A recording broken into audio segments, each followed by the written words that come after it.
தமிழகத்தில் ஒரு சில கூட்டுறவு சங்கங்கள் மூலமாக தொடக்க வேளாண்மை வங்கிகளில் வழங்கப்படும் கடன்கள் முறையாக விவசாயிகளுக்கு வழங்கப்படுவதில்லை என்று அமைச்சர் மெய்யநாதன் குற்றம் சாட்டியுள்ளார். புதுக்கோட்டையில் நடைபெற்ற 71வது கூட்டுறவு வார விழாவில் கலந்து கொண்டு பேசிய பிற்படுத்தப்பட்டோர் நலத்துறை அமைச்சர் மெய்யநாதன், விவசாயிகளின் நலனுக்காக 7000 கோடி ரூபாய் கடன் தள்ளுபடி செய்த பெருமை முன்னாள் முதலமைச்சர் கருணாநிதியே சாரும் என்றும் கூறியுள்ளார்.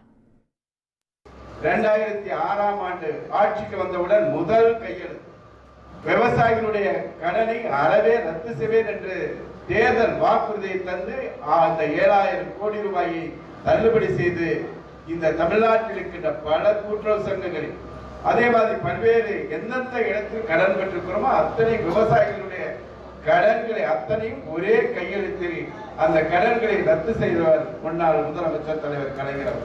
இந்த விவசாயிகளுக்கு கடன் கொடுப்பதற்கான அதற்கான பல்வேறு இழுத்தடிப்புகள் நடைபெறுகிறது.